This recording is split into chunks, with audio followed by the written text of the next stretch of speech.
Satu. Kriminal yang sesungguhnya sih ya Amerika, karena kita tahu Amerika adalah yang berada di balik funding militer Israel. Misal tahun ini aja untuk setahun terakhir ya, 2023 Oktober sampai dengan 2024, itu aja Amerika udah ngirimin sekitar 350-an triliun dalam bentuk military aid ke Israel, itu yang resmi. Maka wajar ketika ada orang bilang kalau Amerika menghentikan hari ini juga bantuannya, maka Israel nggak akan punya senjata-senjata untuk dijatuhkan, untuk ngebom saudara-saudara yang ada di Palestina dan juga terkhusus di Gaza. Karena itu wajar banget teman-teman sekalian, kalau saya secara pribadi yang ngelihat di media sosial banyak orang membanding-bandingkan antara gambar kerusakan akibat kebakaran yang ada di Los Angeles, lalu kemudian disandingkan dengan pembumi hangusan yang ada di Gaza. Karena itulah wajar pula ketika ada orang kemudian bilang inilah kemudian yang ditanam oleh Amerika akhirnya juga dituai oleh Amerika.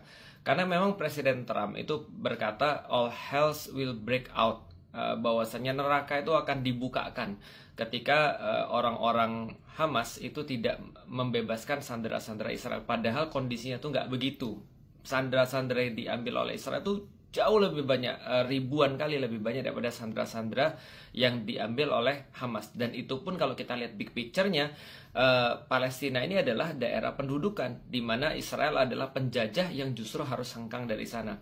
Dan wajar banget ketika orang-orang juga kayak merasa senang ketika di Los Angeles terjadi kebakaran, dan kabarnya juga di New York terjadi kebakaran, dan itu kayak sebuah hukuman ya, karma kata orang untuk orang-orang Amerika yang mendukung Israel.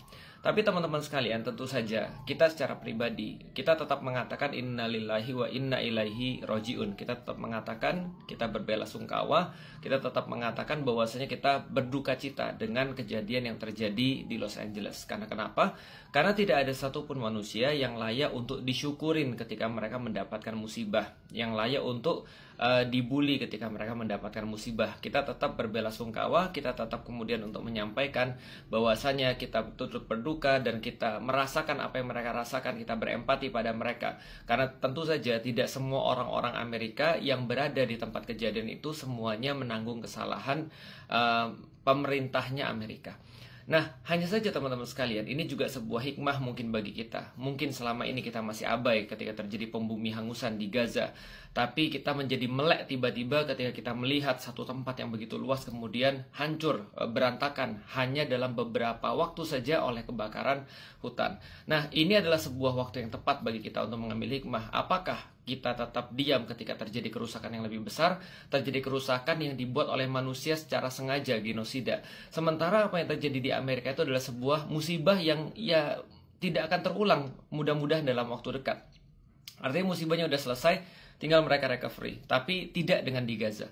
Yang terjadi di Gaza adalah mereka sampai sekarang masih dibombardir, mereka sampai sekarang masih mengalami kerugian, dan mereka sampai sekarang masih menderita, dan kita nggak tahu sampai kapan. Mungkin ketika ini terjadi pada white people, pada orang-orang berkulit putih, orang baru akan lihat seperti apa sih susahnya. Maka yang coba ingin kita sampaikan adalah kita berduka pada apa yang terjadi di Los Angeles, tapi harus lebih berduka terhadap apa yang terjadi di Gaza. Karena ini bukan sebuah bencana alam, tapi ini adalah genosida yang direncanakan dan dibuat oleh manusia dan disaksikan oleh manusia.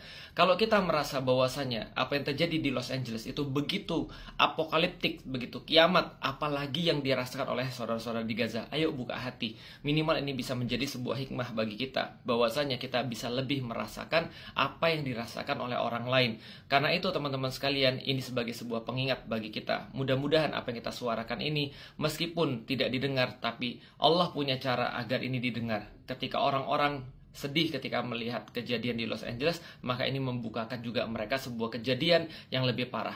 Kalau andaikan di Los Angeles itu mungkin kerugiannya begitu besar, 2.500-an triliun katanya, dan korban jiwa itu sedikitnya sampai sekarang cuma 10, tapi di Gaza berapa puluh ribu. minimal 50.000 orang-orang sudah tewas tidak bernyawa di sana dan didominasi oleh anak-anak dan perempuan. Yuk buka mata, ambil hikmah daripada kejadian, kita tetap berduka, kita turut kemudian bersedih, tapi kita harus tahu bahwa kita tidak boleh pilih-pilih dalam bersedih. Ada kesedihan yang lebih besar, ada bencana yang lebih besar, dan ini bukan terjadi karena alam, tapi ini terjadi karena manusia dan tangan-tangan mereka serta genosida yang terencana. Assalamualaikum warahmatullahi wabarakatuh.